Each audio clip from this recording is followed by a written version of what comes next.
The Western example of democracy had spread, but it was no gift of the British or other colonial empires. The rise of democracy among the developing nations was their own achievement.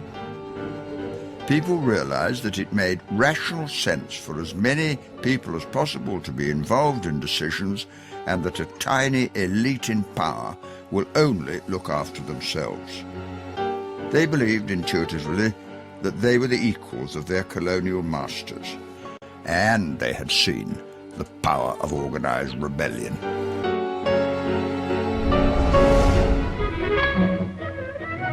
Back in Britain, the impact of democracy was felt as an achievement by the people who'd fought for it. The inequality between rich and poor narrowed, life expectancy went up, wages and standard of living was increased, people had more leisure time, and though life was far from perfect, there was an optimism in the 60s and the 70s that society was heading in the right direction. And so they come to a beach which is far from lonely now, to find a place in the sun, to stretch their legs and doze in a sweltering paradise where the office and the washing up of forgotten things, sandcastles come out just right. The pressure from the people to change society through democracy was never relaxed. By electing Labour governments dedicated to representing everyone in Parliament, and through protest, Britain went through 20 years of quite considerable social progress.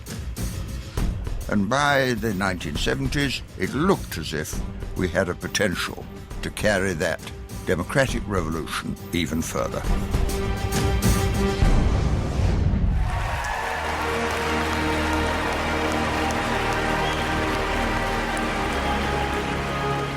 In the period of the 1980s, there was a major counter-revolution against democracy. President Reagan in America, Mrs. Thatcher in Britain, I think they realized that if there wasn't something done to change it, democracy would succeed. And they said, we're not having that. There was a deliberate attempt, in my opinion, to dismantle some of the democratic machinery which we'd built up for ourselves. Publicly owned industries, which had been run for the good of the entire country, were privatized or in some cases shut down. The power of local government and of the trade unions was consciously and deliberately undermined. And even the greatest triumph of people power, the welfare state, began to be pulled back. And the National Health Service was undoubtedly crippled by underfunding, and the pensions linked to earnings were abolished.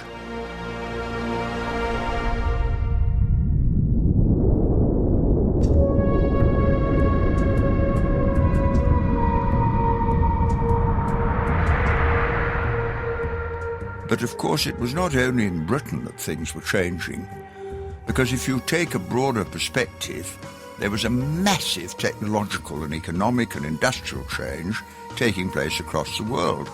And as trade and industry grew worldwide, a whole series of institutions came to be set up designed to serve their interests.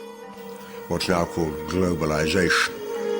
And when they say globalization, it's a funny word because a capital can move to where the wages are lower, and they call that free trade. But if people in poorer countries want to come and live in our country where the wages are higher, oh, no, they're kept out by immigration control.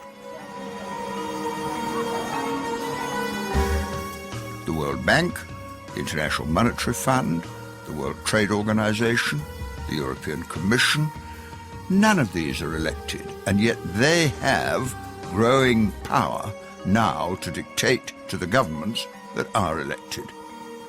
And for them, privatization and profit are the main objectives, regardless of the social cost.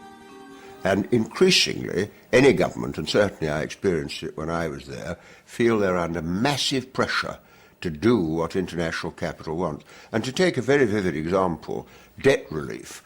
The IMF goes to countries in Africa and says, we will only relieve your debt if you privatize your health and education, which means huge profits for the multinational companies that take over those responsibilities.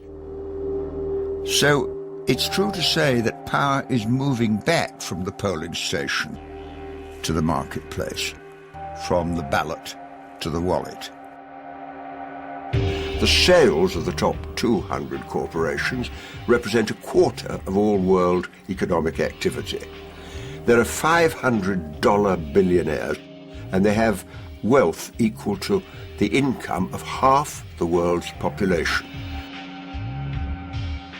Although globalization is justified in terms of economic advance, it has actually widened the gap between rich and poor, worldwide and even in Britain.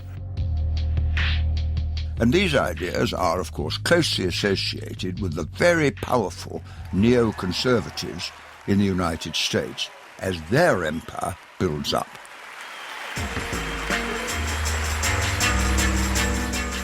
And, of course, the big multinational corporations have found a way of developing their political power by funding political parties, buying them, and then expecting a payoff whichever one wins.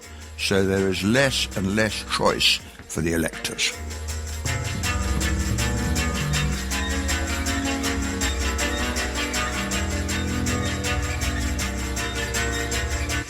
If we allow business interests on an international scale to dominate, we shall find we've surrendered all the rights to those with money, which would be a throwback to the Dark Ages.